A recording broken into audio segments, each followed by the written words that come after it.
Hey guys, welcome back to the channel. Tonight we're going to break down property number 2. Okay, go ahead. Give me the numbers. I got nothing. Okay, our second property was a one bed, one bath, and I believe it was listed on the market for 65K. And this was back when you could actually negotiate things, and there wasn't three or four offers right away. Um, at this time, I was in the process of getting my real estate license, and we are actually on hold on buying any properties till I finished getting my license because my concern was I wanted to be able to collect the commission on any property we bought. So I didn't really see a point of buying something during this time period.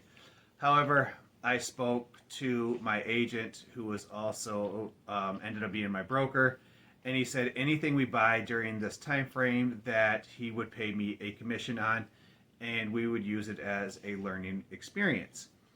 So I worked with my broker. We wrote up the offer together. As I said, it was an education process, and we put an offer in for 60K, conventional, 25% down. We used the money that we had from the cash out refinance, and we ended up getting the property for 60K.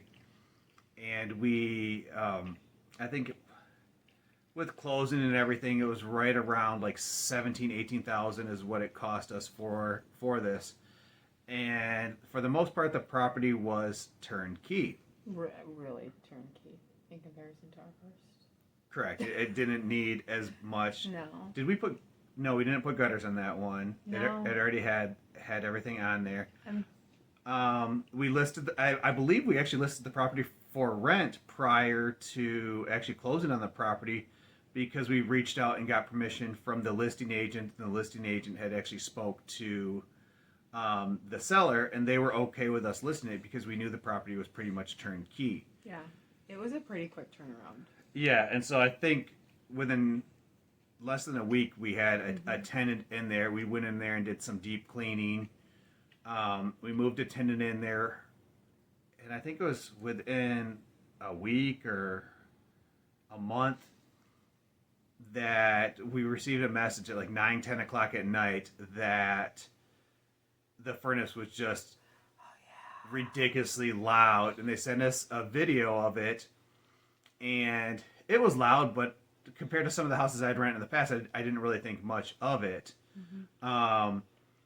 So I got a hold of my HVAC guy, and he went over there, and it was one of just the old ball bearing HVAC system. It was probably anywhere between 30 to 40 years old.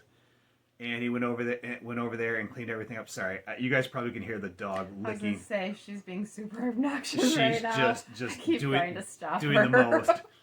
And so he went over there. Him and I went over there, tried to clean it up, tried to fix it. And I think it was that day or the next day, I received another text message from the tenant just saying, like, come on, we cannot hear the TV with this being this loud.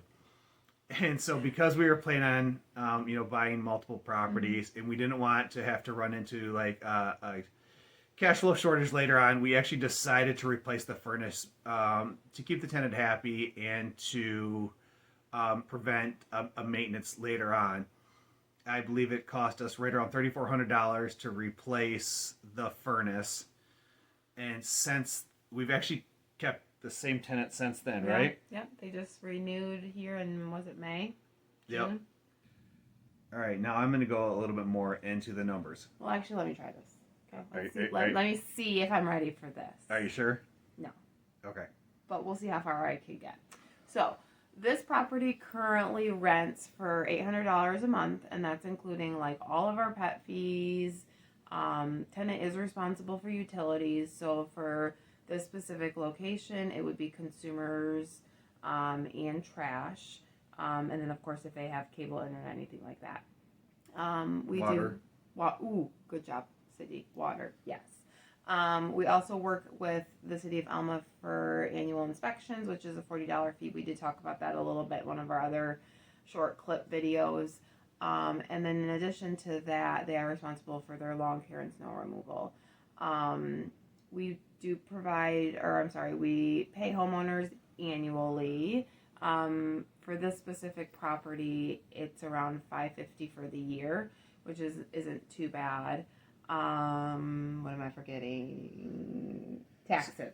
So when we run the numbers, we break everything down monthly. So I gave you the logistics, the basic so it'd be stuff. right around basically the taxes. I want to say were like 160, 170 a month. The insurance is 55. We do 50%, or I'm sorry, 15% of whatever the current rent for the property is for capital expenditures, vacancies, and repairs.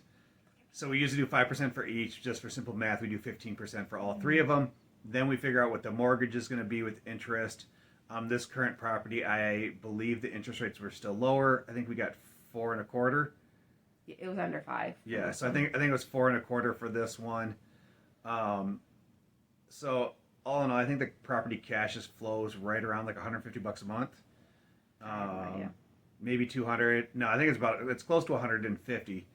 But with having to replace the HVAC, which we weren't expecting to do, I don't believe this property will actually cash flow for a few years. No. According to my spreadsheet, we've got a while. I do keep track of that, so eventually we'll get into that with you guys and how we kind of track our expenses on, each individual property. But like you said, we're not, in the green quite yet on this one. So if you guys have any other questions or comments, please leave a comment below and subscribe to the channel. We plan on completing this series of the rest of the properties. We did the first property a few days ago. Now we're getting to our second property, and we will complete all these. We will also continue doing our weekly recaps every Sunday. Weekly roundup. I'm never going to hear the end of making that short and calling it a weekly roundup instead of the recap. Yeah. My kids, who are 5 and 7, still make fun of me for the weekly roundup. I'm not really sure where it came from. So I have no idea. Please subscribe to the channel And wear a cowboy hat. And have a good night.